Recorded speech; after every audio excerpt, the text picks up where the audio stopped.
Hi, you guys. Welcome to a new episode of Too Much with Shey and Becca. Hey, y'all. How are y'all doing? Welcome to the new subscribers. Y'all see Yes, how happy Friday the 13th. Do you believe in that? I never even peeped that it was Friday the 13th. It is Friday the 13th. I mean, I don't really watch scary movies, so like I don't really understand the significance of it.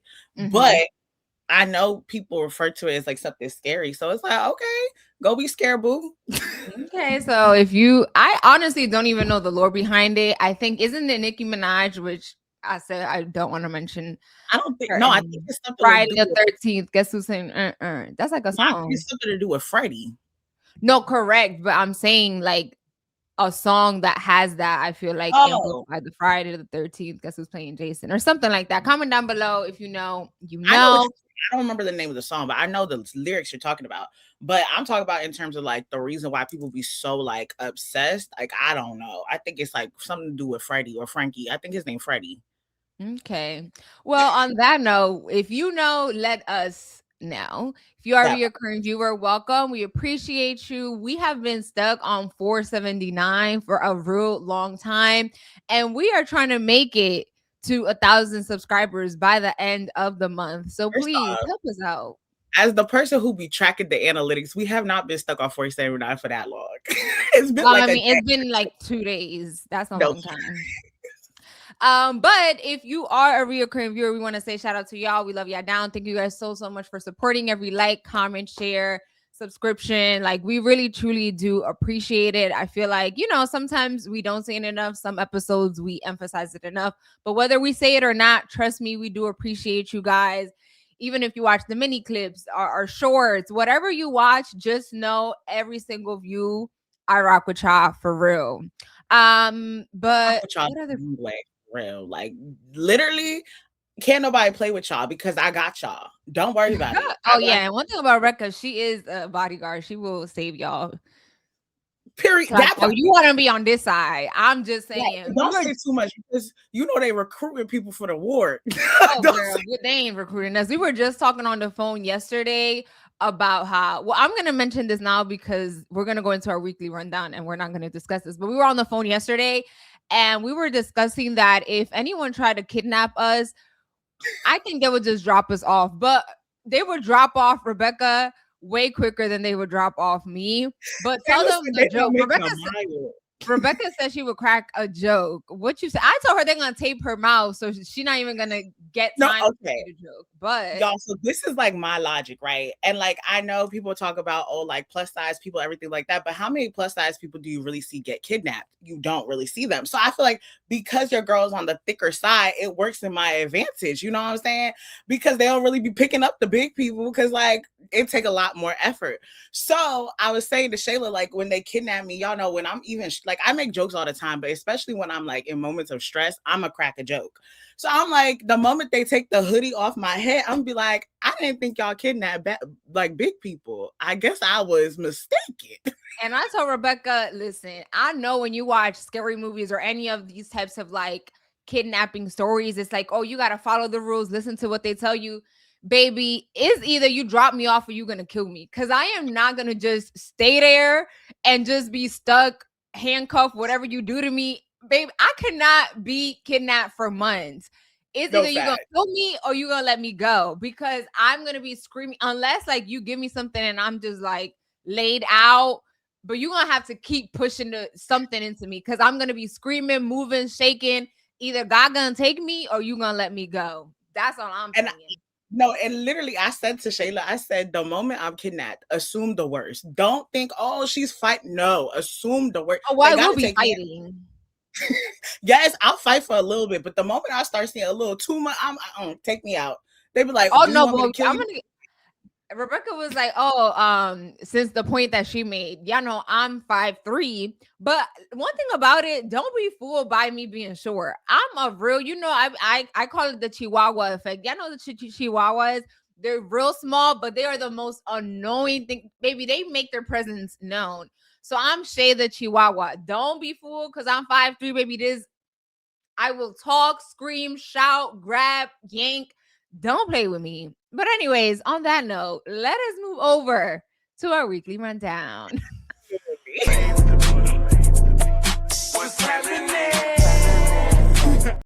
Yo, the Chihuahua effect took me out. But that's real. If you know, you know. Chihuahuas. Don't play. I thought, listen, I'm telling you that if I ever see a big person get kidnapped, I'm gonna be scared a little bit. I'll be like, oh, y'all really out here just doing anything. Oh my God. But how was your week, Rebecca? I was gonna tell you to go first because I'm really excited to hear your story. Oh, okay. So number one, my week has been weeking. You guys know, just work, life, all the things. I do want to point out in 1 week, we went through all the 5 seasons in New Jersey and New York, honey. It was summer. We was outside. And if you are a recurring viewer, we've discussed how winter 2026 was not playing. We went through, it felt like Alaska. So the 2 days we had some sunshine. It was given, okay. I got home. The sun was still out. The time change, it shifted. We went from like on Sunday, we went like an hour ahead. So it went from like 2 a.m. to 3 a.m. or something like that. So we was really feeling ourselves here in the tri-state area. It was real cute. Girl, the next day, snow. I said, no, we went through rain, crazy rain, a full day, cloudy. And then the day after that, it was snow. I'm like, which one is it? Some people was getting their allergies were kicking in, and we went through the whole shebang. That blew me because it's like, girl, please figure it out, Mother Nature. No, literally, I was like, when I saw that it was like, first off, yes, it was like warm outside. Monday hit, it was like 70 degrees. Tuesday hit, it's 85 degrees. Girl, I had shoulders out. Girl, my shoulders were showing at work. I said, my toes were showing. Girl, I was like, I'm ready. I was like, summer. And it just showed me like, once it was that 85 degrees and we were able to experience that for just that little bit, I know the summer not ready for us. I just know it. Everybody about to be half naked outside because the way we've been bundled up. There was an event, girl. The clubs were already pushing out events. They said it was like the next day. There was a club was like out. It was, I don't know what was it. Was like an outside. It was like warming up, right? It was like a warming up club day on a Tuesday at that. Yes, girl. The people was ready to go. Time to this time, and people actually showed up. I was like, this is actually hilarious. I'm like, summer is truly not ready for us. We about to be on something serious. Correct. So then after that situation, that was the week. It was good, blessed, thankful. You guys know, a part of being an adult growing up, you just battling new things every other day. And so yesterday, I thought everything was great. I got home from the gym and then I turn on my TV. I got a smart TV. I got no cable. So I depend on Wi-Fi, not only for my job and just existing, but also for my Samsung TV Plus. I get like the free channels because I use Wi-Fi. Girl, why did I not have no Wi-Fi when I got home? I said I worked from home the whole day and it worked. And I left the house for 2 hours and then I come back to no Wi-Fi. So I'm already like, what is going on? I immediately go on my Optimum app and I'm like, first I'm like, maybe the payment didn't go through because I have automatic, right? So I'm like, maybe something went wrong. I see that they very much did take off the nearly $80 for Wi-Fi. I know $80 for Wi-Fi is crazy. I may be getting scammed, but I've had Optimum forever. It is what it is. Some battles I'm just not willing to fight for. Just take the money. I'm like, okay, yeah, I took my money. I get on the chat and they have like an AI person. And that is already like, girl, I need to speak to a person. So then they tap in Alfredo. I don't think his name was Alfredo, but it was something to that effect. And Alfredo is just, it gave AI still, but like an AI with a name.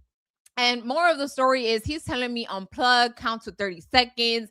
And I'm over here doing all of that, real mad. But I'm like, okay, I'm trying to be grateful because I am working on gratitude and like focus on what you can fix. The more of the story is I did all the stuff that he said that I should do. None of it worked. And so they had put like a technician to come over.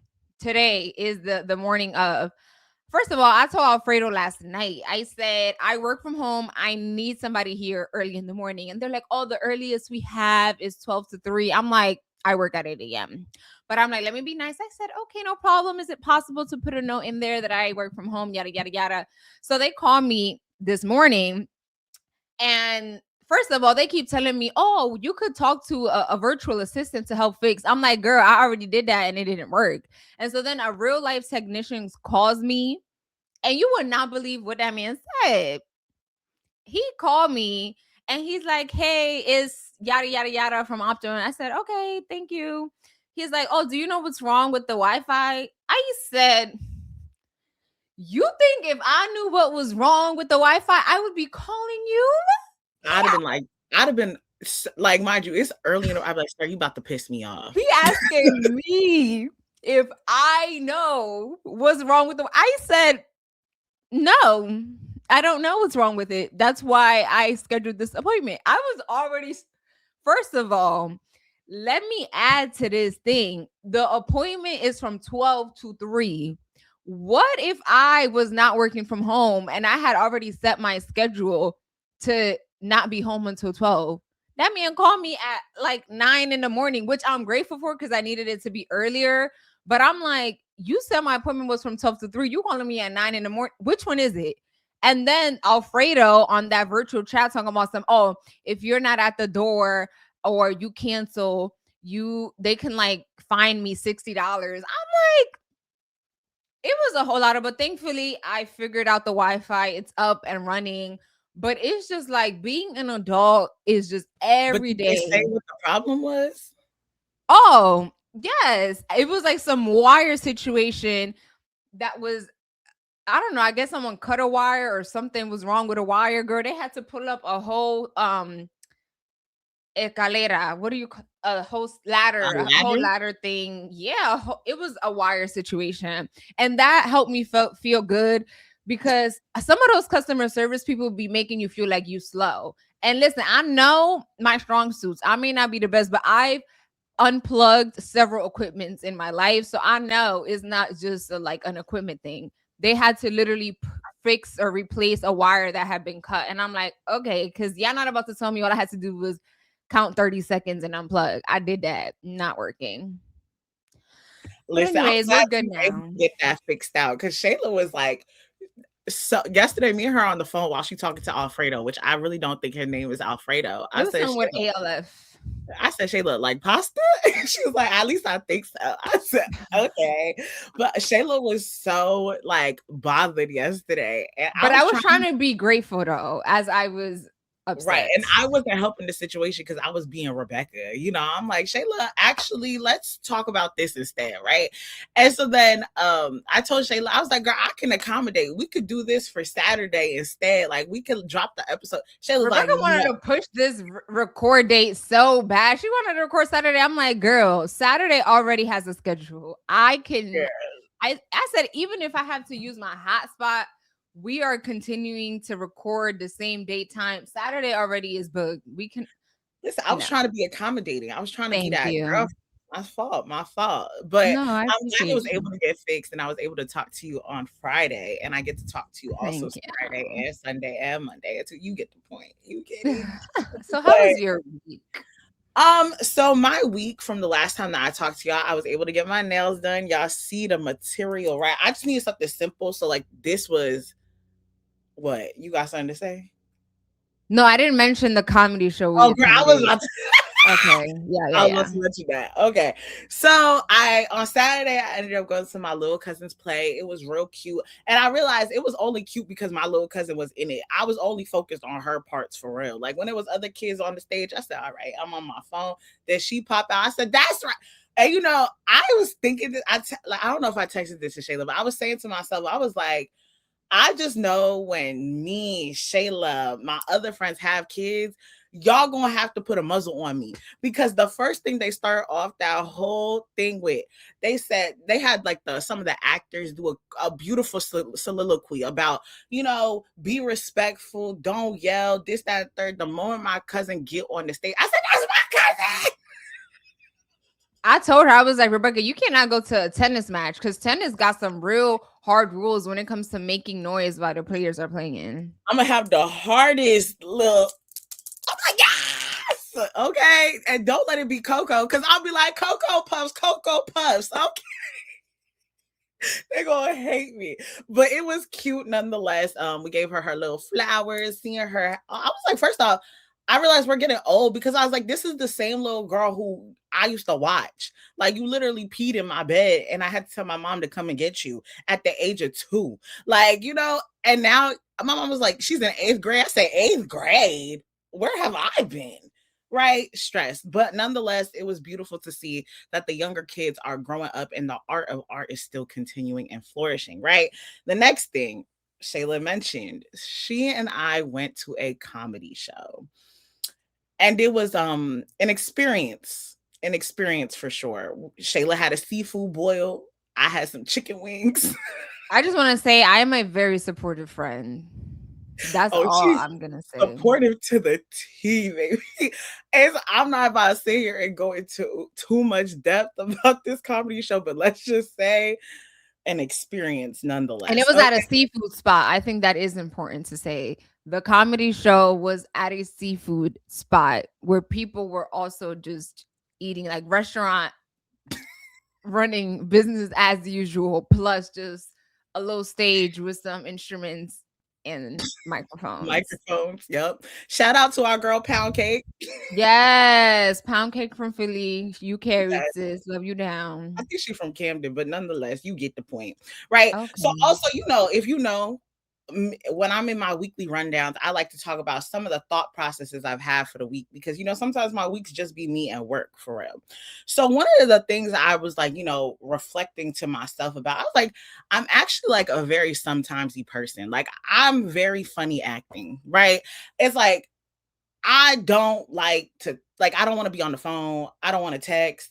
I barely want to see you in person. Like I'm very funny actor, but I do love the people that I love wholeheartedly. I don't know how else to describe it. I just don't want to be bothered. Like I don't know how you would what would you even call that? But I don't know. I give wishy-washy. Like you would think I don't rock with you, but no, I love you. I do. I just want to talk to you on my own terms. I think that's normal though. I think a lot of people can relate to that. Because Right. sometimes you're on 10, also, especially being a woman, sometimes our hormones just naturally like some weeks are better than others, and that's okay. Rebecca also is Rebecca. So sometimes her stuff be like overblown, but in a general sense, yeah, I think that's normal. Some days you just feel more chatty than other days, and that's fine. And what I think what makes it worse is like Shayla and I work in very people jobs. Like we are forced to like communicate and interact with people every single day. And because I have to do that, when it comes to like the people in my own life, I'm sorry. Like I just spent good 14 hours talking to people. I don't want to talk to you also. Like I just been problem solving all day. I don't want to hear about your problems. And like, yes, that may be terrible because it's like, oh, Rebecca, those are your people, those are your friends. I'm like, if it's something that you could deal with, you could give me the rundown maybe 2 days later. Like, just let me get my moments of debrief, which is why I am a D&D warrior. Like, my phone stay on do not disturb.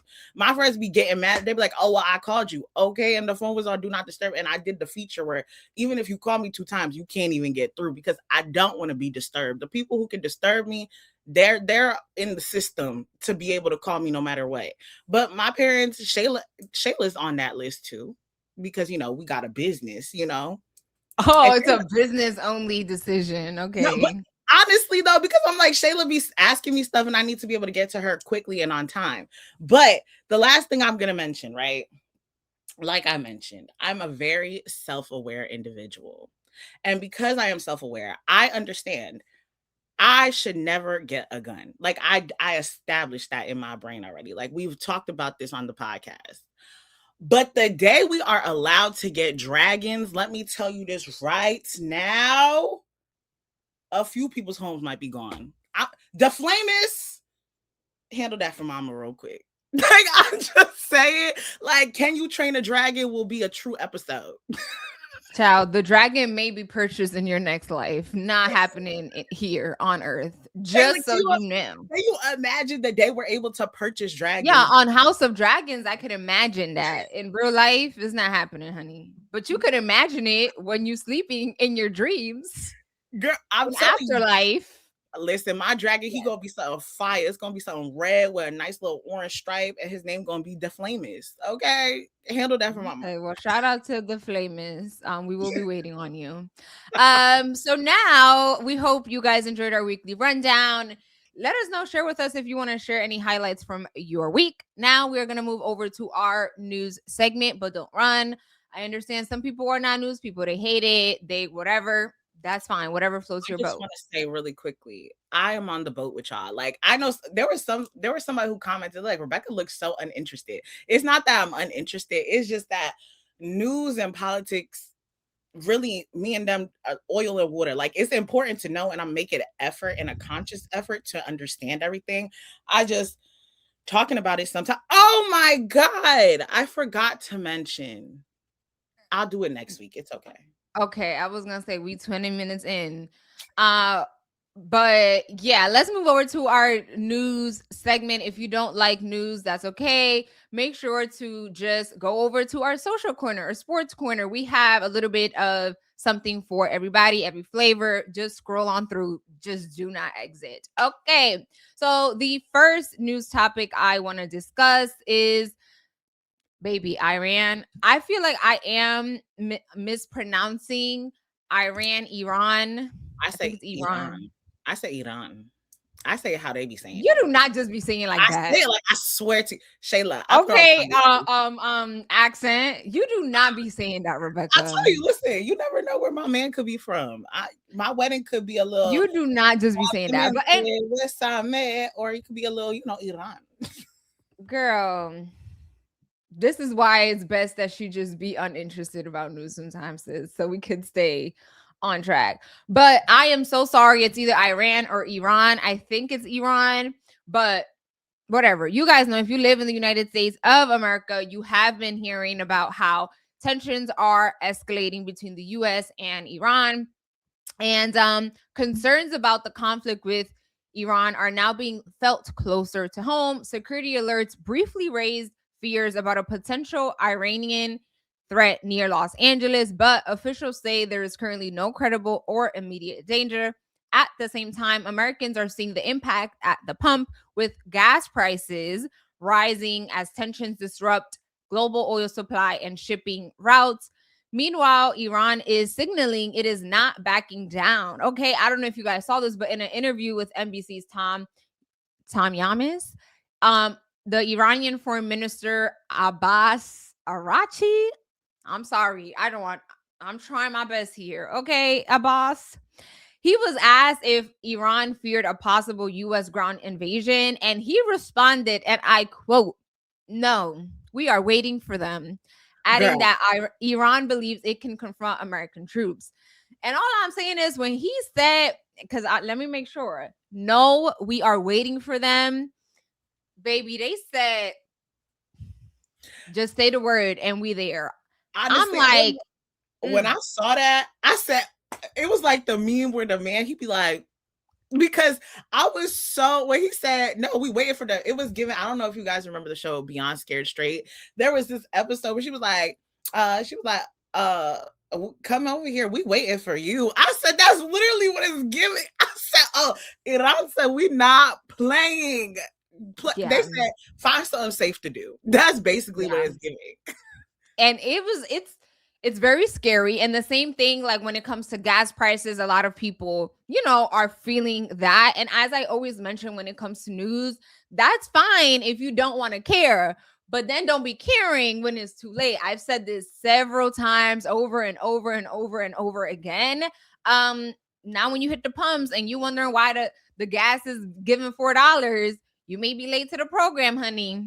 And that's why I was saying also, like you've mentioned this very beautifully in past episodes, that like when it comes to politics and different things that happen in the news cycle, everybody's like, it's very easy to read something and be like, oh, that's crazy. But until you feel it directly, that's when you start to feel like that's something you should care about and speak about, right? And that's why I love that Shayla pushes it on to me also. She doesn't just tell y'all to do it, she tells me to do it. It's like to be informed and to make sure that you know what's going on, so that way like you already have your stance on whatever you need to have your stance on. Like for me, we've been covering the fact that like the gas pump, like I said, the gas pumps, like the price of gas has been expensive, right? But I hadn't gone to get gas. And like it was something I already understood. I already understood that people are already struggling economically as is. And to add gas on top of that is another added cost that some people didn't even expect or plan for, right? So when Right. I went to go get gas, mind you, my car takes on a typical day with the gas prices that it used to take $26 to fill up my tank when it's at its lowest. Baby, why was that an extra $10? It was $36 to fill up Weston. I said, mind you, for Shayla and I'm not saying we rich, but we have enough funds to like there to be an extra little like increase, and I can, balance that enough. There's some people who are living penny by penny, paycheck to paycheck, and they can't handle those little extra costs.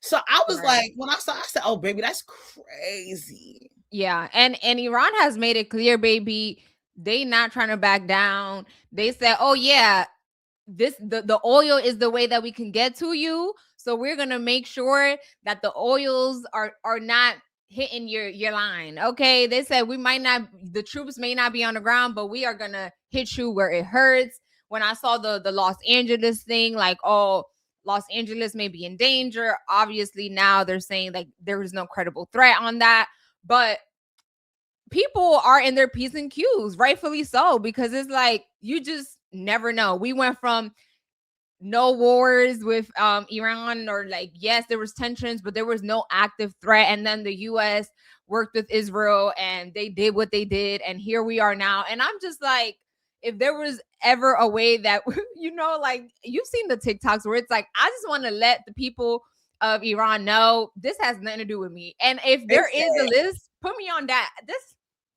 I love y'all. It's the Drewski meme. He'd be like, no, literally. I'm like, please, listen. Anyway, stay secure that little gas money, because if things continue like this, they're only going to increase, and Lord knows where we're going to end up. Number 2, another thing that I saw in the news that I was like, girl, what? So President Trump appointed Erika Kirk, and if you don't know who Erika Kirk is, she is the widow of the conservative activist Charlie Kirk, who was killed while he was at a college giving some sort of speech situation. He was shot and killed. We covered that on a prior episode. So his widow was appointed to the U.S. Air Force Academy Board of Visitors. The board evaluates areas such as morale, discipline, curriculum, finances, and overall operations at the United States Air Force Academy, and provides recommendations to the President and the Secretary of Defense. Charlie Kirk previously served on the board and used his role to question the Academy's handling of policies related to diversity, equity, and inclusion, and critical race theory, while also advocating for faster renovations of the Academy Chapel. Erika Kirk is a former Miss Arizona USA winner with degrees from Arizona State University and Liberty University School of Law, and she will serve at least a 3-year term. Her appointment fills one of the 16 board seats, leaving 2 positions still vacant. My whole thing with this is I'm glad that sis. Just want to say, if y'all know what she looks like, this is her. Oh, yes, that's her. That's Charlie. That's Charlie Kirk's widow. My whole thing when I saw this is like, this is a prime example of a lot of times your qualifications do not matter, is who you know. Because, baby, I 1,000% know there are way more qualified individuals that could have received this position. But guess what? They're not, because they don't know President Trump. They're not in these meetings. They're not in these rooms. So this is a message to you. Don't ever let somebody tell you that you can't get into these rooms or be a part of these tables. Because this girl, not too long ago, before her husband passed away, she was in none of these rooms. Okay. Yes, she might have been helping her husband manage their business, but now she over here being appointed to this, to that. Girl, anyways, that's my message with that. Don't ever rule yourself out, because you could really be in any room. But you also know, when you're a person of color, the poll always shifts, right? So don't let these people make you feel like you less than because you don't have this degree or you don't know this person. Baby, these people be having 0 degrees. Definitely shouldn't be at the table. But guess what? They are. Girl, So actually, it's not just the table, baby. They got the chair pulled out for them. The servants placed the table, the fork, the spoon, the knife, the butter, everything is on the table for them. All you gotta do is just sit there. So I mean, congratulations, I guess. Like Shayla said, it really you really don't have to be qualified at all. You just gotta be cool with the person who even is another questionable qualifiee, but congratulations.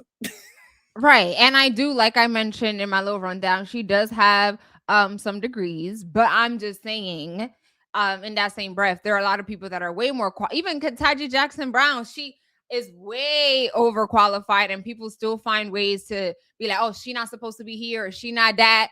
And the reason why some people feel that way is literally because it's a black woman. People don't really be searching for the qualifications and what certificate you got, unless you are someone that doesn't look like they're supposed to be at the table or at a certain position. So listen, that will happen a lot of times. People will make you feel less than just because you don't look like everyone else at that table. But just push through, sis, because if not, they want you to not believe in yourself, because that makes it easier for them to take over that table or that row. Don't give them that ability. The last news topic that I want to talk about is another thing that just had me like, girl, what?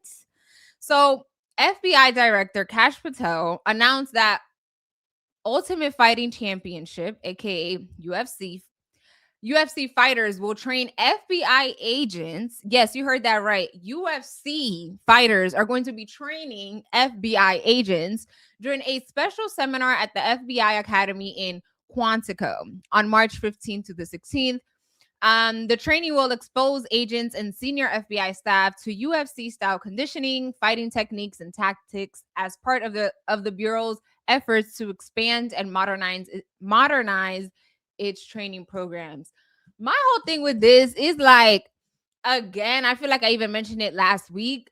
When I think about like government, certain things just need to be separate. Like, you know what I mean? It's like you telling me, and given this might just be like a 2-day cute event to, community staying together. But my whole issue is that's like if you telling me the military, the WWE people are about to train the military. Certain things, let's just keep separate. I do not need UFC fighters training FBI agents. What? If anything, it should be the other way around. The FBI training you. I just think nothing about that seems cute, even if it's just a 2-day event. Because in my mind, I would hope that FBI is competent. Like there's certain stuff that you just need to pass and run through before you be a part of the FBI. You know what, Rebecca? What you think? I'm sorry. I'm just in my head. I'm thinking, imagine. A UFC fighter training FBI. Yeah, Imagine WWE training our military people. I just don't. I think certain stuff is just no, thank you. it's just like I'm just imagining them having you in a bear hug, just like the UFC be with the feet on the shoulders. People like, I ain't signed up for this. I'm like, baby, you got it. Got Listen, it. and as funny as it is, the fact that like it's very to me, it's very unserious, but it's being serious. Like I don't know where the logic came into play where they were just like, yeah, UFC should train federal agents. It's like, you mean the same federal agents that have gone through months and months and I would months of hope. intense training? Baby, I don't know what the qualifications be like, but like you went through like months and months and months of training just for someone from a UFC to teach you how to do. I don't, to me, that doesn't even sound serious. Like, that's like someone telling me, oh, like Shayla said, the WWE training a military person. Like, huh? What? And Imagine the WWE trying to train Navy SEALs. What? You imagine, yeah, no. I just think certain things, again, like I mentioned, this might just be like a cute little community event. I feel like a lot of police officers oftentimes like do that to like get connected and be one. But when you are selling it as like the UFC fighters are training FBI, it's like the FBI officials should be training the UFC fighters, because if in any world the UFC fighters are more equipped to fight, and like I get it, it's different fight. There's just too much, nuance in that. It's just like But no, thank there's you. but the thing is, I think the part that makes it even more laughable to me is that the way and the intense training of UFC fighting is for a completely different reason than why Right. people who join the FBI are joining the FBI. The FBI is not joining, people in the FBI are not joining to fight and put people in a bear hug and a headlock. Like, that's not why they joined the FBI. They joined the FBI to investigate, to actually take part in these investigations and to solve the crimes that reach that federal level, that level that their intense training, everything that they've gone through, that's where their skill sets will be best put to use. They're not sitting there joining the FBI. So, oh, I could do a roundabout kick and put you in a headlock. That doesn't make sense to me. Right. And also to that point, what things that UFC fighters do can the FBI agents actually use? Like, you cannot just pull up on an individual and headlock them and do whatever. I don't know what UFC fighters do, but I just know the stuff that I be seeing when I'm scrolling through the channel. I don't think you could just pull up on anybody and do that type of vibe, because you will be fired. I don't know. But what do I know? I know nothing about that. But I I just mean, know when at I the saw same that. time, I didn't think, for the longest, I didn't think ICE agents actually had guns. And then we had like 3 shootings in the span of a week. So it's like, clearly we are missing the point here. And if y'all know, because once people see this, they're going to take everything we said out of context and they're going to be like, well, you guys don't know anything. I'm admitting it. Maybe I Oh don't yeah, know. we got that. Right. So it's just like, if you know better and you know more, please let me know and make it make sense. And make sure the people who be coming at us, I get it. I be spelling things wrong. I know I don't speak the best English or anything like that. But before you sit there and try to come at me for sounding stupid or for being dumb or this, that, and the third, make sure you proofread, you spell check, punctuations and everything are where they need to be. Because baby, sometimes I've been reading these soliloquies that y'all type up and I'm like, maybe I'm slow. And then I put it in chat GBT and they don't even understand what you said. So it's just like, now both of us are confused. But if you do know, let me know. Right. That's my one thing, that we had someone comment that like, you guys don't know anything, and then I respond. I'm like, if I don't know anything and you know everything, then I feel like you should put us on, since you know everything. And maybe you read that comment and you think I'm trying to be funny, but I'm dead ass. If you feel like I know nothing and you know way more, put it on the floor. What you know? Put me on.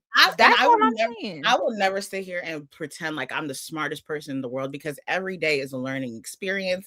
I learn new words every single day, right? I learn new things every single day. So if you feel like there is something more that's beyond just sitting there based off of an opinion perspective, and it's actually factual and can be proven with data, please let me know. But until then, y'all just be talking for nothing. But please do continue to talk and comment. We do Engagement is read and we always, appreciate. period. So on that note, the people that scroll over to our social corner, hey girl, we back. So let's move over to our social corner.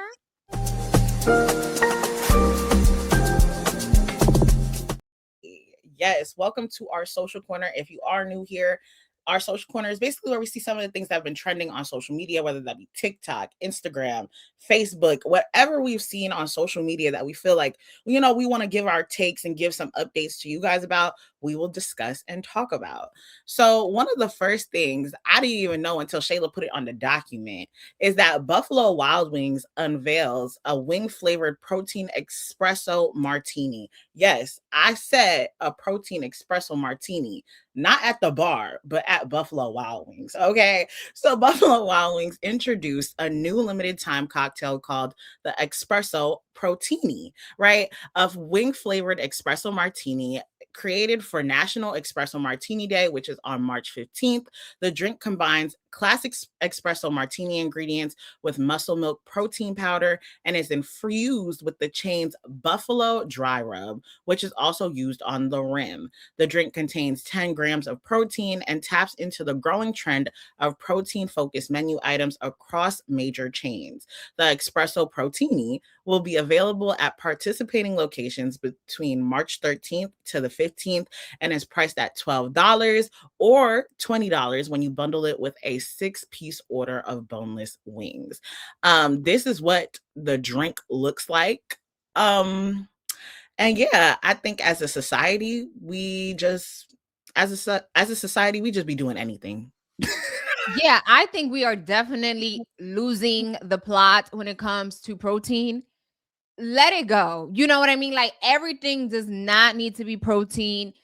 How about we just stick to chicken meats, and if you vegan, get your beans up, your chickpeas. Like everything is not for everybody. Buffalo Wild Wings got no business with the protein. You sell chicken, that's the protein right there. The baby, why? It's very much why. It's very much big bag. It's very much unnecessary, and it's just like, why? We're losing the plot. We need to run it back to the basics, and that's it. The protein frenzy is really just pissing me off, because it's like, girl, is it really that serious? You People are you protein sell everything. chicken, that's enough protein. People protein everything. Like the amount of times I'll go to the store and it's like they'll make sure, and it's because, like I mentioned, like because there's this craze and this thing for like protein, because everybody's getting into like, their health kick, muscle building, this, that, and the third. It's like they will make sure on packets of stuff like this has 82 grams of protein, and it's just like, oh, okay. I'm sure whoever like that's looking to, it's gonna be like, that's amazing. But to me, I just feel like we are doing certain things where it's just like, I think for a marketing factor, it's like it makes you talk. It makes you, it's kind of similar to what we talked about with McDonald's. It's like, because I see this and to me, this sounds disgusting. I won't lie to you, because why would I want to drink espresso martini? Is coffee. Imagine putting hot sauce in coffee. Why do I want to sit there, drink an espresso martini with buffalo dry rub on the rim? Like, be for real. Be for real. But it's like, it's a talking factor. Right. When it comes to marketing aspect, if you're doing it for the clicks and the because everybody gonna get it to create a TikTok video and get the views, baby, get your money, get the marketing, great. But also, if you are really trying to be on your fitness vibes, the amount of sugar preservatives on this drink is going to 1,000% overweigh how many grams or whatever protein that this drink has. Does not even matter, because the sugar and preservatives are gonna overweigh all that other stuff. So at that point, you might as well just get your drinks and a cute little 6-piece of wings, and you will be better off with your proteins and all this stuff than this drink. And honestly, let us know. Maybe Shayla and I are thinking too literally into this. Have you tried the drink yet? Is it near a location near you? And are you willing to try it? Like, does this sound good to you? Because again, my taste buds may be just very much like me, right? And Shayla gets her taste buds are similar to mine. But I can't imagine drinking coffee and eating like a buffalo wing. Like, there's just certain flavor like compatibilities that don't make sense to me, and that is the main one. And I just feel like also when Shayla and I have tried espresso martinis, I've always been like, I'm not really a coffee girl, so to me I'm always underwhelmed. But Shayla is a coffee girl, and she, like, the one she's tried, she hasn't liked very often. But I've only tried once, and everyone tells me that I need to get like a sweet alcohol with it, because the one I tried was super bitter. So it was my fault. I gotta order it the right way. But anyways, comment down below. Do you want to try the wing protein espresso teeny? Espresso Proteini, girl. That's how. And they ate down with the name a little bit. I'll give them the name. They did their big one. On to the next trending topic on social media. I cannot believe that someone really tried my sis Rihanna. Why would you ever do that? Like, are you Rihanna don't even be worried about nobody. She be outside with her mans in the city, just with the people, a woman of the people. She worried about her money. People are mad that she not dropping music, but it's like, girl, she got businesses to worry about. And that's it, and that's all. So this week, I think I was like with Rebecca actually when this broke, and I said, girl, what? A shooting occurred at the home of Rihanna in Beverly Hills, California on March 8th. A woman allegedly fired multiple shots from a car outside her property. Rihanna was inside the home. This has been like, they at first they said she was in the home, but I saw a video from the Breakfast Club where actually Rihanna was not inside the home. She was like in a little RV van with her man's A$AP Rocky at the time of the shooting. And the lady that has now been charged fired several shots at the RV that Rihanna and A$AP Rocky were in, as well as other properties, her home and other things that were around the area. Thankfully Rihanna and A$AP and the whole family is okay. But my whole thing is like, huh? Police arrested the 30-year-old that did the shooting. Her name is Ivana Ortiz. About 30 minutes later in nearby Sherman Oaks, after tracking the vehicle, authorities say they found an AR-15 style rifle and shell casings in her car. She has been charged with attempted murder. She has been charged with attempted murder, 10 counts of assault with a semi-automatic firearm, and 3 counts of shooting at an inhabited dwelling. Prosecutors allege the attack was, quote, willful, deliberate, and permitted. Girl, that's too big of a word. Like she planned that, essentially. Premeditated. Yeah, like she thought that out. And my whole thing is like, first of all, I am grateful that Rihanna's good, A$AP, their kids, the family, their whole crew is good. People are just insane. Just because you see these celebrities, like, why would you ever, you know what I mean? Like, obviously, I think the shooter, Ivana, is not right in the mind, because no one in the right mind would just do that. Like, you think you have a relationship, Rihanna, that you know her, that's your homegirl, that y'all got some beef. Girl, she don't even know you. What, like, so hopefully, no, go ahead. I just wanted to show a photo of Ivana really quickly. Oh, yeah. This is her. She's something. Yeah. So she's expected to get back in court, I believe, like by the end of March. And I have no doubt that she will be stuck in jail, prison, whatever, for a very long time. They put bail amount on that. The bail amount is real high. 1.8 million. So she will be staying in there, rightfully so. And yeah, when I saw this, I'm just like, people are crazy. And I understand why celebrities sometimes it's like, oh, like, why do celebrities think they're bigger than the program and yada, yada, yada. But unfortunately, that's the world we're living in. You can't be too, happy and friendly with people, because you just never know. There are crazy people like this that would just, they're in their home and you came into my home to disrupt me and my family. Like, thankfully the family and everyone is okay, but I understand why certain celebrities, or just celebrities in general, they have to live in their own little bubbles, because you just never know. People are crazy.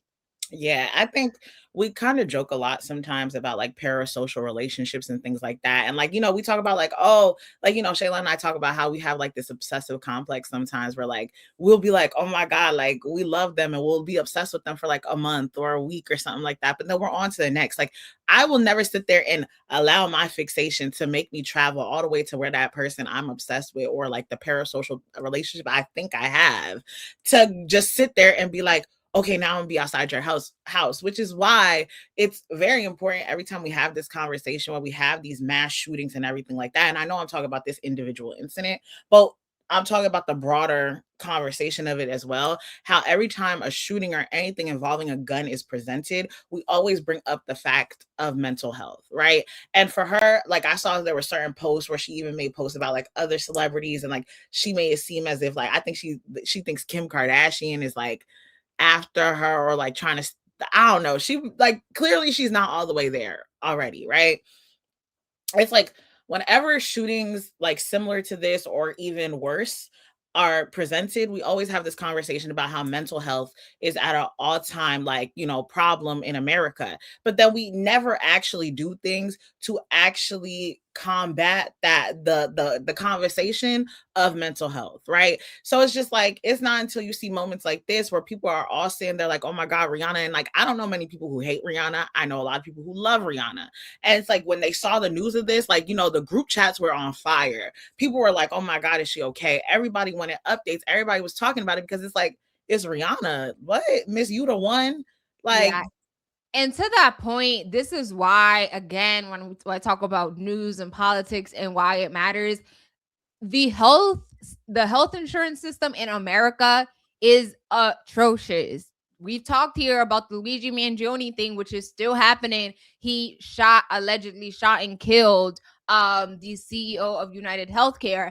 And if you guys remember when we covered that story, a lot of people unfortunately were not sympathizing with the United Healthcare CEO, not because, yes, a person passed away, but in America, the healthcare system is so messed up that a lot of people are just like, how many of my loved ones have passed away because of the lack of healthcare in America, or because I couldn't I couldn't afford to go to a doctor. I couldn't get the pills that I needed. I couldn't get the medicine that I needed. So they don't feel bad. It's like, oh, I'm sorry that the CEO died. I got this long list of people that have also died because the health insurance in America sucks. So it's like, if we talk about the mental health care crisis and all of that, I feel like until the healthcare system fixes, or we put more emphasis on that, because sometimes I've known people that have tried to start therapy or this and that. If I'm not good mentally and I gotta jump through 5 hoops just to get somebody on the line to see if I could find a doctor, baby, we've already lost the plot. It's supposed to be exactly. easy. Exactly. And it's like, and if I'm already been struggling with my mental health for this long, I might as well just continue to struggle, because the process is an added and new struggle that I don't even want to deal with when I've already been struggling mentally my whole life. Right. So it's just like, I'm not making excuses about Ivana at all, because shooting at anybody randomly off of willy-nilly or anything like that is crazy, like actually crazy. And she might be able to plead insanity. Right. And so to me, it's just like, we have this blanket conversation about mental health, and then like nothing is actively being done. And then we have situations like this where people sit there and feel like this conversation needs to be talked about. Like, we need to talk about mental health. Okay, we could talk about it as much until we blue in the face, until we blew it like my nails. Like, we could have this conversation. But until something is actively done, we are going to unfortunately keep hearing stories like this, right? When we talked about Lil Nas X, when he was going through his whole like mental thing, where he was basically, it looked like he had a mental break, just walking in the streets in white undies and everything like that. Like, everybody's like, he needs to find help. He needs to do this. He needs to do that. Yes, that is a celebrity who actively has money and has a team who could actively get him that help. I don't know Ivana's life. I don't know what her circumstances were like before, but to me, she seemed like a regular girl who had to do with the same thing as common folks, So finding that help is not always as accessible as people make it seem, unfortunately. Yep, that part.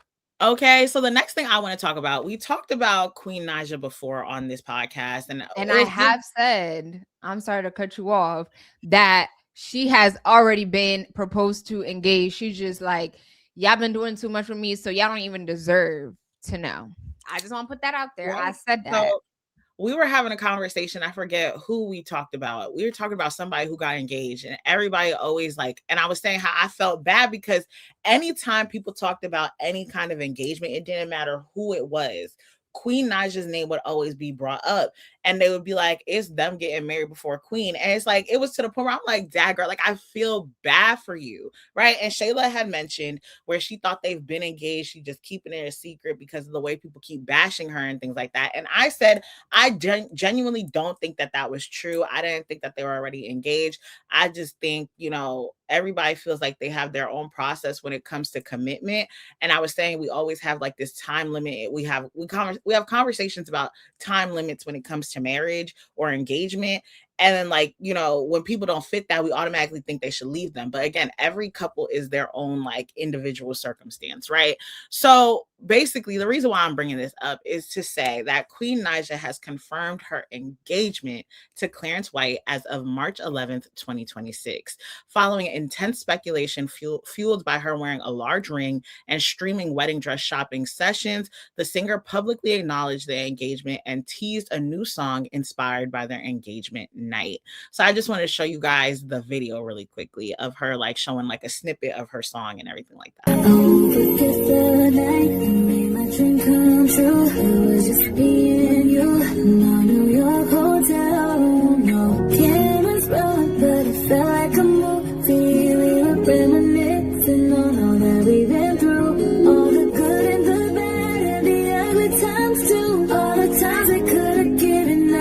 Chose to push through, but I really showed you through it all. You were made for me, and it took my breath away. Let it die, I had a sour mind, it went away. Now it's forever, and never, and never. No, and then ain't no more playing house, this is a real thing. What matters to me is you did on your own.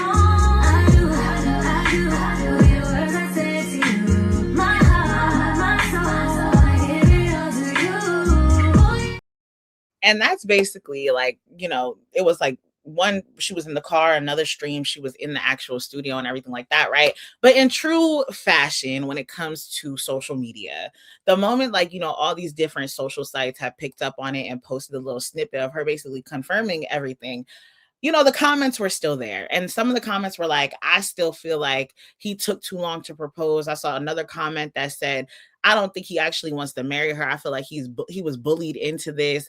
And then I saw some congratulations, but I saw more negative comments than I saw positive ones. I think regardless of how I personally feel in terms of the length of it took for him to propose to her, everything like that. At the end of the day, all I can sit there and say is if she is happy, that I am happy for her. I say this all the time when it comes to like these social media couples. I am happy for anyone who is happy for real. I'm happy for anyone who is actually having a relationship and they are choosing each other every single day, regardless of their social media presence. So if her and Clarence are happy with each other, I feel like I don't see that much negative stuff about them for me to sit there and be weary of anything. Like I've heard some speculations and we've seen some of the conversations that have happened over the years, but I don't feel like there's been anything truly that egregious that I remember. I'm going through my head as of right now that I remember where I could sit there and be like, Queen, this is not right for you. And regardless of how long I feel like he took to, you know, finally put a ring on you, that's none of my business. The only thing I can say is if you are happy and if you are finally getting the dream that you feel like you wanted, then I am happy for you. And that's really my stance on this situation. And also, it's like you can never please everybody. The quicker we learn that, the better off we're gonna be. Half of y'all was talking trash because like, oh, you haven't proposed, you're not engaged, you're not proposed. And then you get the ring, you are engaged to, and people are still mad. Oh, it wasn't on my timing. Baby, it's not your relationship. If you want to get proposed to 3 months into dating, that's fine. Go find you a man and you go do that with your life. Your truth is not everybody's truth, and that is okay. I think because when people are celebrities and, you know, you have some sort of following, you feel like you could dictate how to run their life. No, that's their life. Like Rebecca said, if Queen is happy, that's all that matters. There's people that get engaged to, are married in less than a year, and then they are divorced and 2 years not later. happy the next year. So it's like there is no proper timeline. At the end of the day, they're happy and life is always lifing. Let's say, yes, they might get married and everything is happy go lucky and things may go left. Who knows? It's not your life. Exactly. And I think also for me, I saw some comments that said, oh, she was quick to show a snippet of their song, but she didn't show the actual engagement or nothing like that. I feel like as a society, we feel very entitled when it comes to celebrities' lives or like these influencers' lives because they show us all this stuff, but they are 1000%, you know, they 1,000% can choose when to show you what they want to be public and to keep what they want to be private. If I was queen, the way y'all used to drag me, like I mentioned in everybody's relationship when other people were getting engaged, the way that you guys used to make it a point to always mention to queen, oh, but he still ain't proposed to you. Why would I show you a moment that I felt was so special to me? Like, why do y'all feel like y'all would be entitled to that after all the smack that y'all talked about me? Y'all dragged me up and down the streets every single day for years. Years. Why would I share that with y'all? So, all in all, to say, congratulations, Queen. You got the ring. I hope that you are genuinely happy. I hope that your relationship continues to flourish. And regardless of what everybody has to say negatively about you guys' relationship and the length it took to get to this engagement, you are at a step that most people have not gotten to, right? And if you are genuinely happy, we at Too Much with Shey and Becca are happy for you. And with that being said, let us get into our sports corner. You got 24 seconds and it's starting right now. I'm not gonna lie to you, Shayla. I've been very excited to get to this point because there's just, I mean, not everything we're about to talk about in the sports corner is like actually like happy-go-lucky or nothing like that. But I just feel like we just have so much to talk about, and Shayla and I haven't talked about it, so I can't wait to hear her take on half of the stuff that we're about to talk about. Yes, there's definitely this is gonna be a real hefty sports corner. So first we're gonna start off on the NBA front. Bam Adebayo scored a career high 83 points. If you don't know, Bam Adebayo is part of the Miami Heat's team. And so he scored a career high of 83 points in a 150 and 129 victory over the Washington Wizards. This performance stands as the second highest single game scoring total in NBA history, trailing only Wilt Chamberlain's 100-point game and Kobe Bryant's 81 points performance. Adebayo's historic night included setting a new NBA record for free throws made, 36, and attempted, 43, while shooting 20 of 43 from the field and 7 of 22 from the three-point range. Some people celebrated this historic game, aka Asia Wilson, who made a cameo in the post-game press conference, while others decided to focus on the free throws. I just want to say shout out to Bam Adebayo. At the end of the day, I think like oh yes, this is him right here. After his historic game, at the end of the day, I think Giannis Antetokounmpo like mentioned it. When we go through the history books 40 years from now, people are not going to be like, oh, well, how did he get these points? They're just going to see the fact that he has the second most points in record ever. Whether you like it or not, oh, it was a lot of free throws. It was this, it was that. Like I mentioned with Queen, you can't make everybody happy. What's he supposed to do? If they call it a foul, they call it a foul. What can I do? Am I going to be like, oh, no, don't call it a foul? That's not my fault. I'm just playing the game. I think for me, right, because I was watching it was the San Antonio Spurs versus I forget who they were playing, right? I was watching that game, and the Heat game wasn't on like the channels that we have out here, but they had interrupted like the game to show, you know, Bam get his 83 points, and like he got that 83rd point at the free throw line, right? And so when I saw this, right, I wasn't sitting here thinking, oh my God, he got 83 points at the free throw line. I'm like, first off, this man had, I think, 40 something points in the first half, or 50 something, or 70 points or something like that in the first half. It was something crazy like that. And I was just like, hold up. Like in my head, I said, is the Washington Wizards even trying? Like, are y'all not stopping him? And so Bam had a press conference where he basically said, he was just like, y'all are getting mad at me for getting 83 points. And like, you know, a majority of those points being at the free throw line, when you should be mad at the head coach of the Washington Wizards because you didn't decide to double team me until I was 70 points in, right? So it's like, to me, I think when it comes to the NBA, especially when it comes to making history and breaking records and things like that of previous players, there's always this contention when it comes to like the new players versus the old players. Like we even have this conversation when it comes to like who's better, MJ or LeBron James. And whenever, guys see that I'm into sports, they ask me that question. And I always say to them, I don't like to have that conversation because we are in two different leagues, right?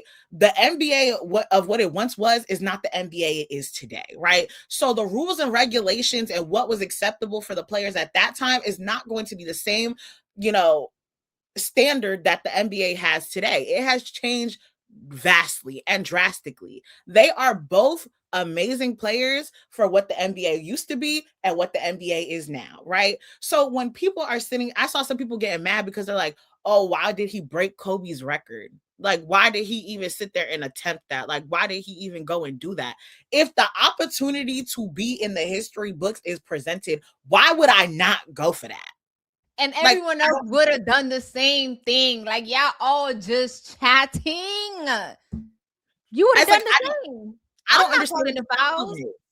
And like, RC Ryan Clark, he basically was talking on First Take about it. And he was talking about how disrespectful one of the analysts on the show was, because the way they were making it seem is like, y'all are trying to bash this man for being at the free throw line where he got a majority of the points. But it's like, what? No, like you said, nobody is going to sit here when we look at, he got 83 points, but 46 of those points were free throws. I don't care. If it was a foul and it got called, it got called. You got the points how you got the points. If he had did 17 threes and he got that, y'all then would have been saying, this is why the league has changed, because we're such a 3-point shooting league. Regardless of what he was going to do or how he was going to get the points, y'all were going to be mad. And it's like, you can respect one person's legacy without trying to overshadow another person's accomplishments. I completely understand. Kobe had 81 points. Amazing. We cannot sit here and question that man's legacy. He was an amazing player, a great player, right? But we are also moving on. Life progresses. The same, we say, history doesn't repeat itself. No, but there's going to be moments in history that overshadow another person's legacy. It's just that. That's just what it is. But just because Bam got 83 points, that does not make Kobe less great. People get so sensitive when it comes to things, and it's like annoying to me because it's just like, MJ was an amazing player. LeBron James is an amazing player. Why do I have to sit there and diminish one person's legacy to uplift another person? That doesn't make sense to me. Yeah, we don't need to be comparing nobody. This person is this person, that person is that person. They each play their own different way. They all have their strong suit, and that's okay. We don't need to be comparing this person, and this, who's that. They each are great in their own way. Point blank, period. On to the next thing that I want to talk about in the NBA front. You guys know I am a Boston Celtics fan. I can't even lie. I've been slacking this season. I'm in and out. But despite people thinking that this was going to be an off year for the Celtics because of Jayson Tatum's injury, the Boston Celtics still been, they've been doing good. And Jayson Tatum returned to the Boston Celtics lineup on Friday, March 6, 2026, following a 10-month absence due to a ruptured Achilles tendon. He is currently on a strict minutes restriction. I honestly don't think he was in a minutes restriction. He played a whole lot of time. They're basically monitoring his minutes. Like, he's not like on a super strict, like he could only play like 30 minutes or 15 minutes or anything like that, but they're also monitoring him because it's just like, you just came back, like we need you for the playoffs. So it's like strict in that point, like they're strictly monitoring him. Yeah, they might be monitoring, but I feel like the timing really not strict. But nonetheless, a lot of people were like, is he gonna come back? Should he? Because again, usually like when you ruptured your Achilles, they take at least a year before they come back. And like I mentioned, it was only 10 months ago. And people are always, of course, going to be like, oh, is he going to be the same? Will he ever be the same? Like, what is he going to look like now on the court? Keep in mind, this is the franchise player. And one thing I will give props to Jayson Tatum for, when he stepped on the court, he missed a whole lot of shots at the beginning, but he didn't give up. And I think that's the most important thing. When you go through something like that, obviously I have no correlation. Thank God I haven't dealt with any of that, but I can only imagine when you're an athlete and you get back on the court so much pressure. Everybody's talking about you, and you know they're talking about you. Every shot you make, you know that everybody is calculating and writing that down. So the fact that he went back out there, he seemed like he was, you know, his old self. He wasn't being like, oh, I can't jump on this. Of course, you do switch up a certain, just a few little things just to ensure that you don't hurt yourself type vibe. But shout out to Jayson Tatum. I think for his first game back, he did well. And shout out to the Boston Celtics. I'm glad to see him back on the court. And I'm not gonna lie, I was worried about it. I'm like, why are you bringing Jayson Tatum back now? Because the Boston Celtics have been doing so good. And if the Celtics could make it this far on an off year, to just give him more time to rest and recover, why would you not choose that path? But at the end of the day, I believe that Jayson Tatum and his team knows way more than I do. And I'm not gonna lie, there are NBA players that most definitely would have been like, oh yeah, girl, I'm still getting paid, so I'm gonna just take this whole year off. And Tatum, clearly you can see Joel Embiid. Clearly you can see how much he actually cares about the game. Like, he's not just doing it to do it, because at the end of the day, he was gonna get paid regardless. No, he loves his team. He wants to be out there. So shout out to you. And I hope that you're wrapped in a bubble, because you want to make sure you remain safe and healthy for the rest of the season. So this is Jayson Tatum, in case you don't know what he looks like, right? So as Shayla mentioned, she is a Boston Celtics fan. Now, me, I am a certified Boston Celtics hater, right? I used to like them when they had Kevin Garnett, Paul Pierce, Rajon Rondo. I thought Rajon Rondo was so cute at that time. Anyway, right? We progressed. I am a Boston Celtics hater. I don't care for them. But as a sports lover, when I found out that Jayson Tatum was coming back, I kind of had the same sentiments as Shayla, where I was just like, you know, take this time to heal completely. Like, make sure you're back at 1,000%. But that's me going off the speculation that in my head that I'm thinking, because I know people who typically have had this type of injury, they usually take a year to like basically get back to similarly to what they used to be, right? But I was watching, like, you know, when they were showing the game, I was watching how they basically did, like, you know, they do like the documentary type series thing where it was like a quick little thing.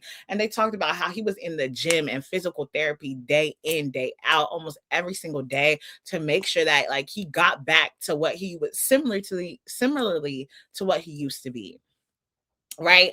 And when it comes to like, you know, work ethic and passion and everything like that, I can never question, especially from what I've seen, that basketball is clearly a passion and something that he truly loves and he wanted to get back to. So I can never question the, like, you know, the work ethic and the amount of strength it took every day to make sure that you got back before the projected timeline. Right. So when I watched the first game and I saw his few first shots, I'm like, you know, he's getting back into the rhythm of everything. But also, as like a sports fan, because I know I watched the game when he went down, I was low-key holding my breath every time he jumped. He did his jump shot and landed back on his feet. I'll be like, I was just like, because I was scared, right? I was like, oh my God, I just hope nothing bad happens. Because like, even though I don't like the Celtics, that's just, you know, fan base stuff, right? But for the players, I do want to see the best for them, because like, you know, you are putting your body on the line every single day. And there was a conversation that recently was had on First Take where Steve Kerr was saying that he thinks that instead of, I think it's 82 games for the season, he think they should cut it down to like 10, like to cut it down by 10 to like 72 games or something like that. I was about to say a 10-game season is crazy. No. Like he was like saying like cut it down to like 10 games. And you know, they were talking about it on First Take and they're like, you know, you're making this recommendation that it should be 72 games, but it's just like, then you're going to have to dock that pay from certain people. And a lot of these players don't want their pay docked. A lot of these coaches and stuff like that don't want their pay docked. So it's like, you signed a contract and you put your body on the line, you know what came with the territory, right? So that's all in all to say, like, you know, I'm happy for him. I'm happy that he came back. I'm happy to see that the Celtics are still flourishing. When the Celtics were playing, I believe it was the Spurs, Jaylen Brown ended up getting ejected from the game early. And like, not to say that, not calling fouls on him. but the foul that he claimed my man did on him was something real light, in my opinion. But again, I don't have much sympathy for the Celtics, so it was okay. So like when I saw that and I saw Jayson Tatum come back into the game, they ended up losing, obviously, but it's okay. So I was like, okay, I'm glad you guys got, like, technically Jayson Tatum was always the first in command, but when he went down, it was always then Jaylen Brown who was like the first in command. But I'm like, at least y'all got y'all second option, and then you still have the third, the fourth, the fifth, or whatever options that you have after that. But I was just like, I'm happy to see him back on the court. I feel like we're slowly getting back to the league that we once knew, because we still got, what's the dude from the Pacers? Tyrese. Yeah, he still needs to come back. Like, we have a lot of players that need to come back. And I want to end my point off by saying, I'm glad that he put in all this effort for him to come back into the game, but he also took the time to heal. Like, I mean, 2 months early isn't too crazy to me. If it was 8 months or 7 months, I'd be like, all right, bro, you're doing too much. But I think a lot of times, a lot of players need to make sure that they do take that time. Like, we have players like Joel Embiid, who is a talented player, but because of the other stuff, we sit there and we cannot ignore what they do. Like, oh, he's always out. He chooses to be sitting out on these games and this games because he has these prolonged injuries that he never gives himself the time to fully heal. So I'm happy for Jayson Tatum. I can't wait to see how the season progresses. We are getting closer and closer to the playoffs. So I can't wait to see what the season looks like from now, The next thing we are going to talk about is something that was talked about a lot in the NBA world, but I didn't really look too much into it until like recently, the decision that was made, right? So the National Basketball Association, also known as the NBA, has canceled the Atlanta Hawks' planned Magic City night, which was scheduled for March 16th during a game against the Orlando Magic. The promotion was meant to celebrate Magic City, a well-known Atlanta strip club considered a cultural landmark in the city. The event was supposed to feature the club's famous lemon and pepper wings, popularized by former Hawks player Lou Williams, music-exclusive merchandise, and a halftime performance by rapper T.I. However, the plan sparked criticism from around the league. Luke Cornett of the San Antonio Spurs publicly opposed the promotion, arguing that celebrating a strip club could reflect poorly on the NBA and raise concerns about the objectification of women. Former Hawk Al Horford also supported the criticism. After hearing feedback from players, fans, and partners, NBA Commissioner Adam Silver decided canceling the promotion was the right decision for the broader NBA community. Despite the cancellation, some parts of the game night still continue, like T.I. will still be expected to perform at halftime, and wings will still be sold at State Farm Arena, though official Magic City merchandise and a live podcast recording featuring the Hawks owner and the Magic City founder have been scrapped. Both the Hawks and Magic City expressed their disappointment, but said they respect the NBA's decision while emphasizing the club's long-standing cultural role in Atlanta, right? So I just want to show you who Luke Cornett and Al Horford are. Luke Cornett is on the left and Al Horford is on the right. They were two of the players that, like, a lot of people were, this conversation was basically happening all throughout the league about this, but they were two of the players that I felt like, both had something to say, and people kind of like push things forward with their narrative. And right. I just wanted to show the flyer really quickly of what it was looking like. Like, the fact that they had a basketball as a peach took me out. But go ahead. So Luke Cornett now plays for the Spurs, and Al Horford was with the Golden State Warriors. Luke Cornett wrote an article on it, and I think that is what popped off the conversation. It wasn't like, oh, he was just talking about it. No, he went out of his way to write a whole article about how he thinks that this is bad for the league. Here's my thing.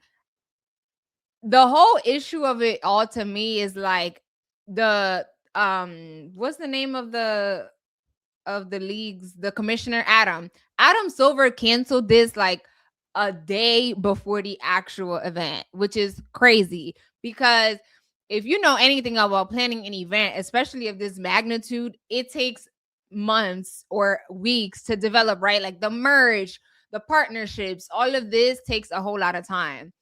The whole notion of like, oh, this is bad for the league, y'all have people like the players need a mirror. I'm not saying that Luke Cornett and Al Horford are, a part of the problem, but what I will say is talk to your peers, because no shade, but a lot of your friends, the people that you be cackling with, be at these same strip clubs every night at every state that you stop at. So it's like, God forbid now the women actually get the monies for this event, or I don't know, the probably the women had nothing to do with the money coming in. But at the end of the day, you know, it is a strip club, and maybe the promotion will lead to more people going to the strip clubs. But I'm like, y'all acting like y'all care about women for real, because your team members do way worse. There's people that are still actively playing in the league that have been assaulting like women. You know what I mean? Like, I mean, look at half of the Hornets players. If you look into some of their history, baby, it's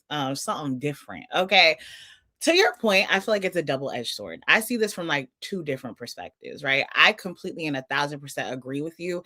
It's like we are sitting here talking about the objectification of women, Magic City, this, like we're promoting this, we're promoting a strip club, this, that, and the third, when a lot of these players be in these places, right? If we're gonna sit here and really talk about it, like half of Zion Williams' baby mamas are OnlyFans or porn stars. Like, if we really gonna talk about something, like Shayla said, hold the mirror to your face and like let's really talk about it. I think from a marketing perspective, because Shayla and I have talked about it, when it comes to like marketing, I'd be like, oh, I see that perspective in that, right? Well, from a marketing perspective, I think it was kind of genius. Like, Magic City, Atlanta Magic. I said Atlanta Magic, Atlanta Hawks. Like, seeing like the way that they were trying to combine the two, I thought it was interesting. I won't lie to you. But I also see it from the perspective of, we as a society talk a lot of times about how there's a lot of stereotypes when it comes to Black culture, right? And one of the points that they were trying to make, and I saw them talk about this on First Take, and I like, it kind of changed the way that I was thinking originally, because like one of the conversations that the Magic City owner and like people from Atlanta were saying is like, Magic City is like a part of Atlanta culture. But then to me, it's like we're sitting here talking a lot about Black culture and things that mean so much to Black culture. But then it goes to the conversation that we as a Black society have been like, we get looked at every day as sexual objects, right? So it's like the moment that you sit here and you are promoting the fact that you think that this is like all about, like, this represents Black culture, it's like you are basically emphasizing the stereotype that we are allowed to be objectified and sexualized the way that we consistently are. But at the end of the day, also, people make the choices that they make. So it's like, I have friends who are strippers, right? And I will never sit here and be like, oh, like that's disgusting. How can you do it morally? Because at the end of the day, people are going to make the choices that best fit their lifestyle. And because I do know the reason as to why a lot of them are doing it, I will never sit here and be like, you shouldn't do that. You could do better for yourself. If that's something that you are comfortable with, who am I to sit here and judge you, right? I just think that Adam Silver, to your point, he was saying basically that he had no idea about this. But that, to me, that's like, sorry, mama, I'm sorry I had to, but that's like a bullshit cop-out excuse to me, because it's like, how don't you know what's going on? Y'all be so quick to investigate players when it comes to gambling, but you don't know nothing about a promotional event that's happening at an actual organization. Like, to me, it doesn't make sense. You get what I'm saying? yeah, I just think I can see a world, because again, when you're the commissioner, like, you got people handling a lot of your stuff for you. You know what I mean? Like, he got so many things to do that he not keeping tabs on everything what's going on. My thing is, I feel like when you are in a leadership position, you need to like have a mind of your own, if that makes sense. I think if Luke Cornett would have never dropped this article and how he felt, I do not think that Adam Silver would have done that. And I think when he canceled the event, he said like a lot of the stakeholders and yada, yada, yada also did not want this to go through.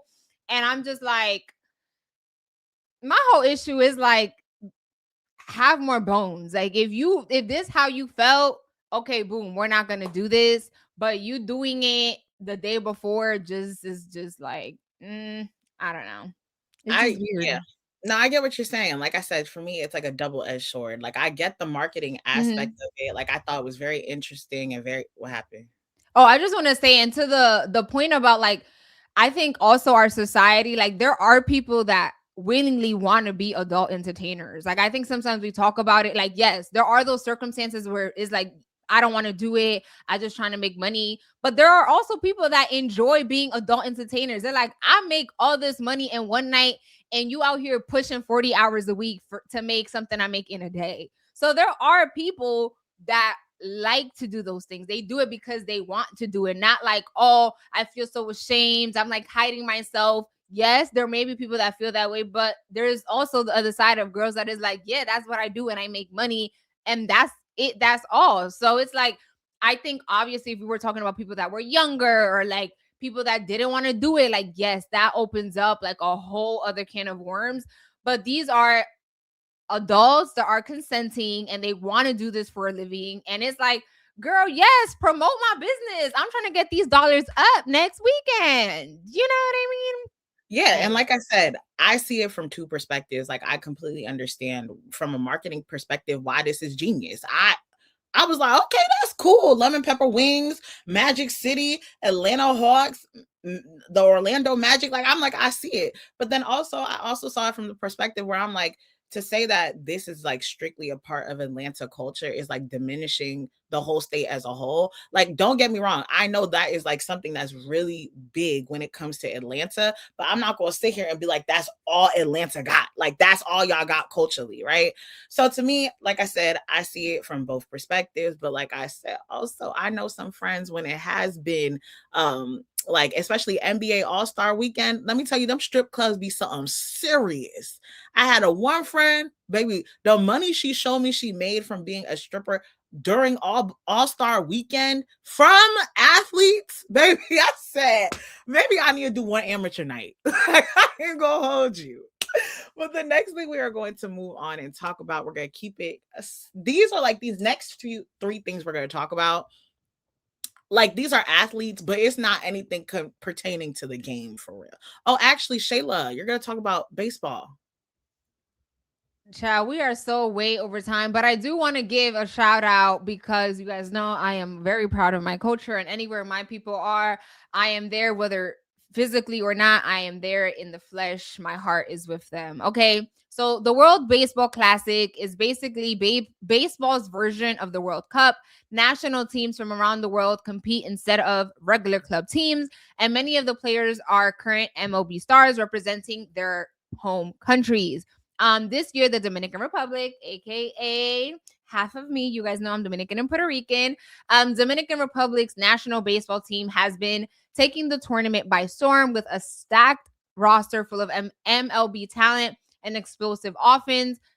Fans are showing up in a huge number, and the energy around the Dominican team has been electric, reminding everyone how passionate the country is about baseball. I feel like it is very stereotypical. Like when you think of Dominican Republic, baseball, you know what I mean? Like baseball is a very big thing in our culture. And so I'm glad that this year, not only is the team doing very good, but they are getting a lot of media attention because of the personalities. Like if you see like the USA team's locker room and how they celebrate certain things versus the Dominican Republic's team, and actually any other country versus the USA, you see the difference, honey. Like we celebrate all the small wins. Our food is good. Like you guys see, I'm very extra and dramatic, and that is any Caribbean or just Latin America country. We are dramatic and we are extra. And also, what makes it even better is that the offense has been crazy, right? Like they have been winning games. They just played Venezuela, which was like a tighter game at the end,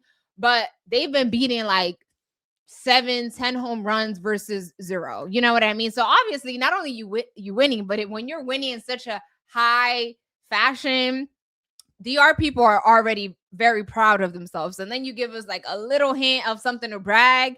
Now we really gonna be insufferable. So shout out to the Dominican Republic's team. I also got to shout out my Puerto Rican team because I am Dominican and Puerto Rican. So really, I'm just winning all around. She said If we it's a winning fiesta over here. Hello, we are winning all the way. But I do have to say, I'm a fake baseball fan. That's the one thing that is like, it's so big in Dominican Republic, but I just be no shade. I just don't be moved. I be bored. But I am watching. I'm tapped in because I'm rooting for Dominican Republic and Puerto Rico. And if we do make it to the finals, both DR and PR, and they play each other, I'm just gonna be a winner regardless. I'm gonna wear half DR, half PR, just like me, honey. You know, I got my Puerto Rican flag. I'm ready. Listen, I don't got a Dominican flag, but you know, I could tie it. You got one. I could borrow one of yours, girl. I put it in my belt loops. LOL, I'm screaming. No, but honestly, that's how I am when it comes to like FIFA. I don't understand soccer a lick. I've been trying and forcing myself to understand, because when Haiti is out here playing, baby, I'm stuck. I don't understand nothing, but I do know red card, yellow card, green card. I got that one. But honestly, I think we have a lot to talk. We have a little left to talk about, but because of timing, I think we should just end on the WNBA CBA status, and then we could just end off there, Shayla.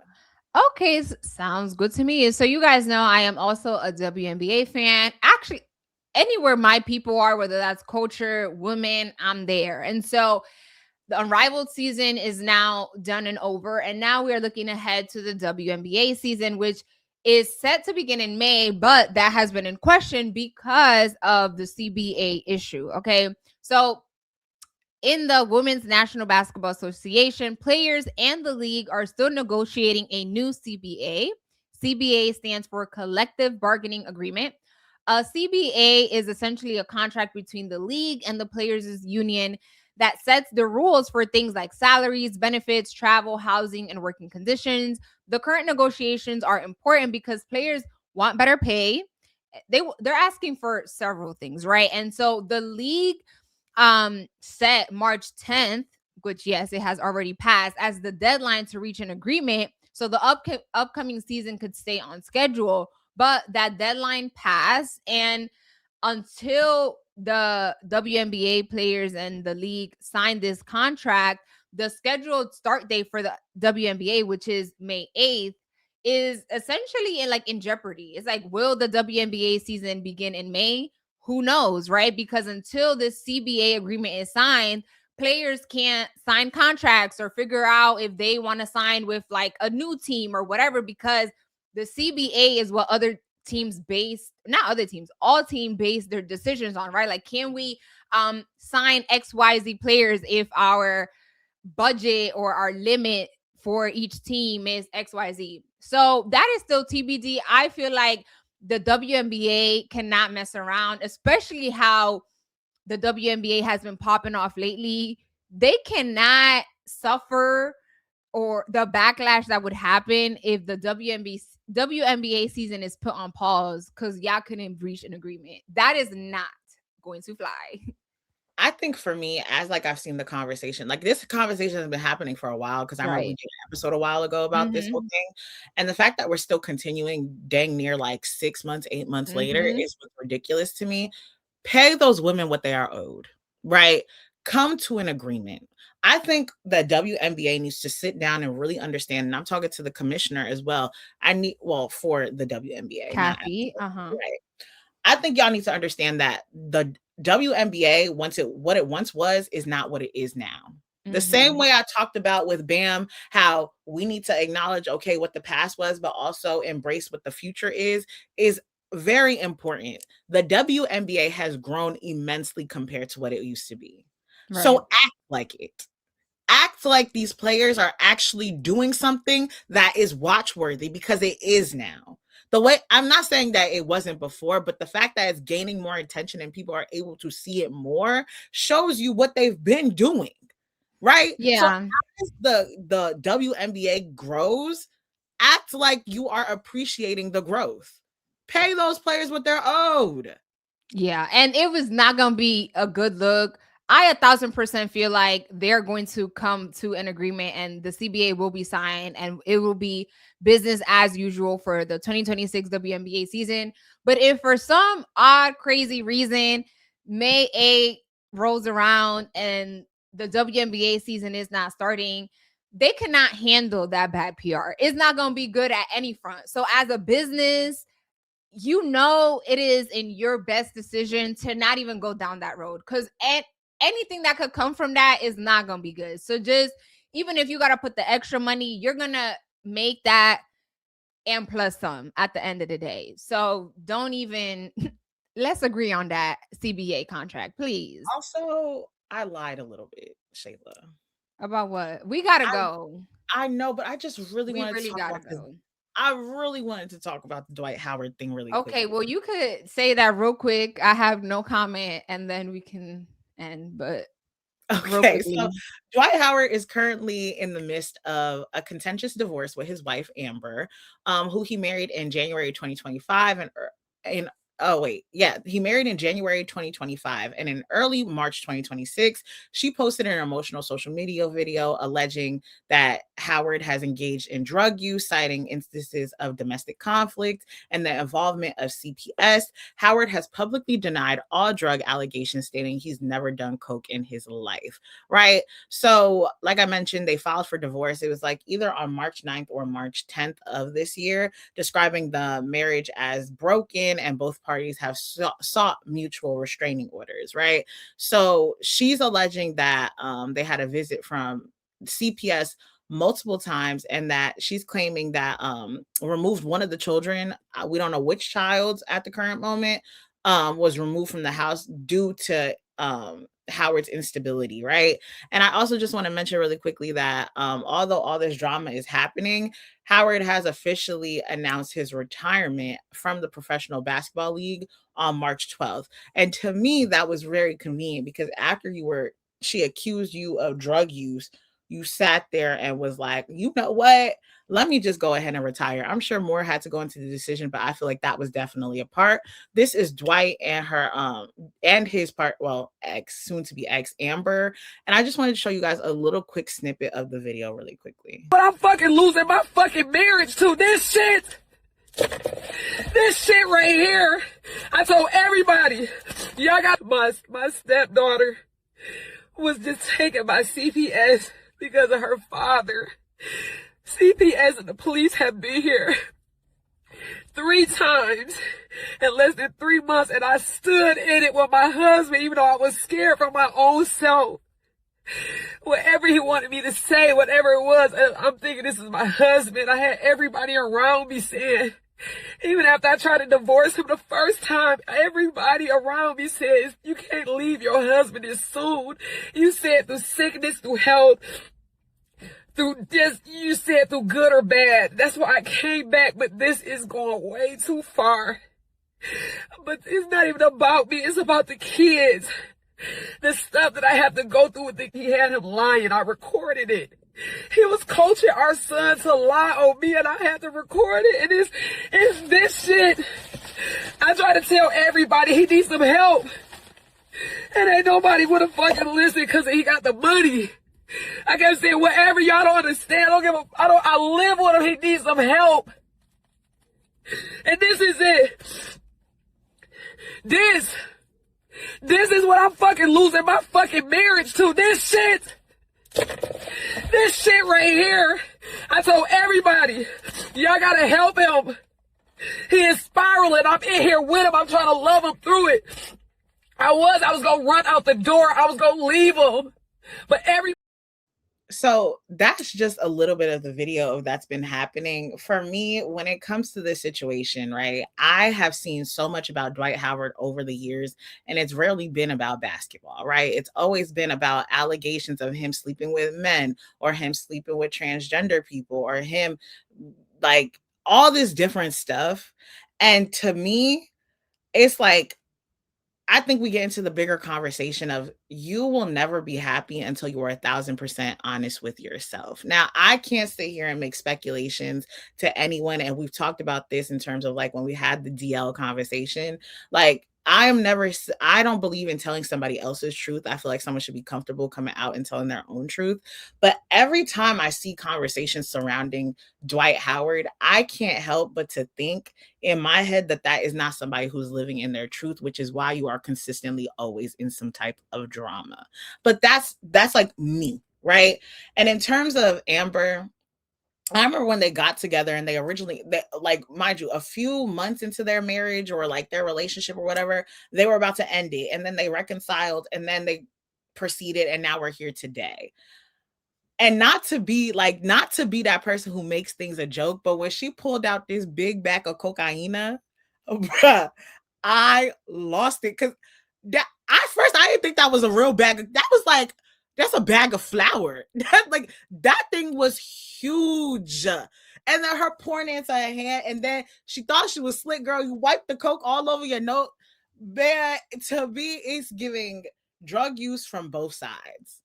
I think both of y'all need to just separate from each other and get the help that y'all both need so that y'all could be honest with yourselves and live in your own truth. That's all I got to say on that situation.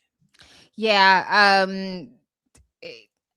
Why bring this to social media? That's just my question. The bag of coke really also, when I saw that video, threw me for a loop. I didn't even need no drugs. I just saw that and I said, I'm already hot. What's going on? I don't know. I ain't never seen a bag.